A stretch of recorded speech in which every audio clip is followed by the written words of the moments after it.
मित्रों नमस्कार। आज हम एक बहुत ही महत्वपूर्ण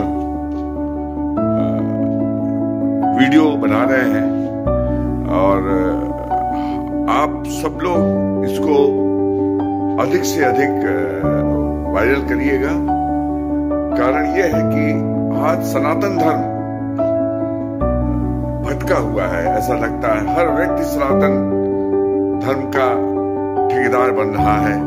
कोई कहीं बैठा हुआ है, कोई कहीं बैठा हुआ है। परंतु हम आपको इस माध्यम से आज ये बताना चाहेंगे कि देखिए, इस्लाम धर्म का जो धार्मिक केंद्र था वो मक्का मदीना है। उसी प्रकार ईसाई मत का जो धार्मिक स्थल केंद्र है वो वेटिकन है। तो सनातन धर्म का केंद्र क्या रहा? कभी आपने सोचा आज भटकाव क्यों है? क्यों नहीं सनातन धर्म के जो नियम है, जीवन शैली है या विषय है, उस पे एक मत क्यों नहीं बनता है? बात यह है, कोई कहता है ध्वजारोहण ठीक नहीं है, कोई कहता है ध्वज लगाना चाहिए। बस छोटी छोटी बातों पर डिस्कशन हो रहा है, विषयांतर हो रहे हैं, कंफ्यूज हो रहे हैं लोग बट रहे हैं। आज इस समस्याओं का जो मूल जड़ था, मतलब कैसे समस्याओं को हम मूलतः निवारण कर सकते हैं, इसके लिए आपका ध्यान नैमिषारण्य की तरफ मैं ले जाना चाहूंगा। देखिए, नैमिषारण्य ही सनातन धर्म का वह मौलिक मूल स्तर है जहां से सनातन धर्म का उद्गम हुआ। आप कहेंगे कैसे? मैं बताऊं, हर व्यक्ति कहता वेद पुराण उपनिषद मानिए सनातन धर्म है, परंतु ये लिखा कहाँ गया? पहली बार किसके द्वारा लिखा गया? ये लिखा गया महर्षि वेदव्यास जी द्वारा। कहाँ लिखा गया? नैमिषारण्य में लिखा गया। आप जानते थे इस बात को? इसी प्रकार आप ये बताइए, सनातन धर्म में हम सभी हिंदू भाई लोग मनु और शत्रुपा के पुत्र माने जाते हैं। मनु शत्रुपा मूल स्थान कहाँ था? वह भी नैमिषारण्य ही था। आप ये लखनऊ से 60 किलोमीटर दूर सीतापुर रोड पर यह स्थान है नैमिषारण्य। हम चाहेंगे कि जितने विश्व के सनातन धर्मी हैं लोग वहां जाएं, नैमिषारण्य का महात्म्य देखें।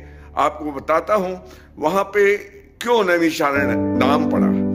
जब ऋषियों ने ब्रह्मा जी से पूछा कि हम कहाँ पे पूजा पाठ तप जप करें, तो भगवान ने अपने नैमिष को पृथ्वी पर छोड़ा और जो एक अरण्य में, जंगल में जहां पे वह गिरा, उसी का नाम पड़ा नैमिषारण्य। नैमिष और आरण्य, जंगल में नैमिष जहां गिरा, तो ये नैमिषारण्य का स्थान चयन हुआ ब्रह्मा जी द्वारा। ऋषि मुनियों के तप जप के लिए धरती पर स्थान बनाया गया। अब जहां ये नैमिष गिरा वहां पे अमृत कुंड है।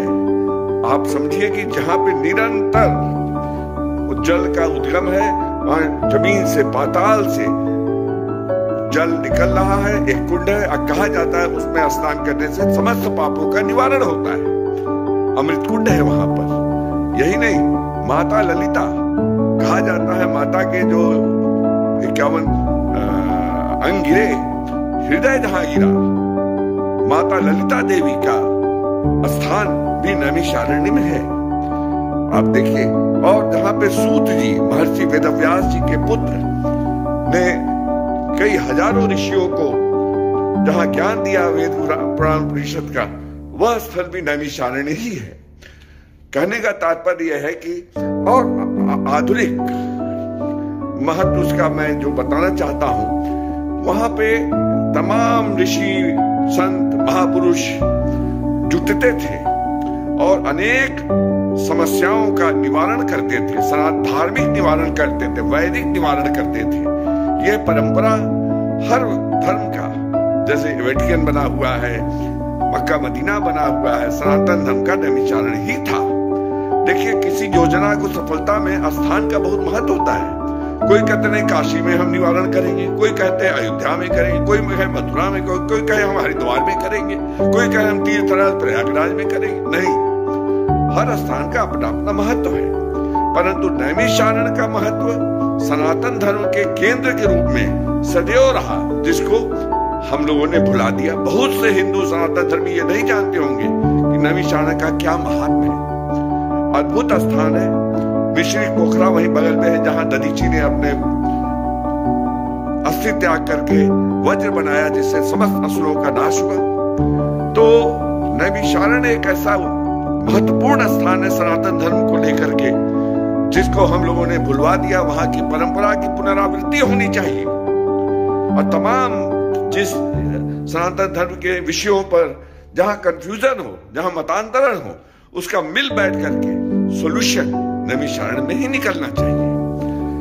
आज इस वीडियो के मार्फत मैं नैमिषारण्य का महत्व आप लोगों को बता पा रहा हूं। कुछ वहां पे अनेक ऐसी अद्भुत स्थान है जहां आप जाएंगे तो वहां के वाइब्रेशन से आप खुद महसूस करेंगे। तो हम समस्त विश्व के सनातन धर्मियों का ध्यान आकर्षित करना चाहेंगे कि सनातन धर्म का केंद्र नैमिषारण्य है, और वहीं पे हम समस्त जुट करके सनातन सूत्रों का उस पे विमर्श कर सकते हैं, चर्चा कर सकते हैं, और आवश्यक पड़ने पे उसको हम आसान सरल बना सकते हैं।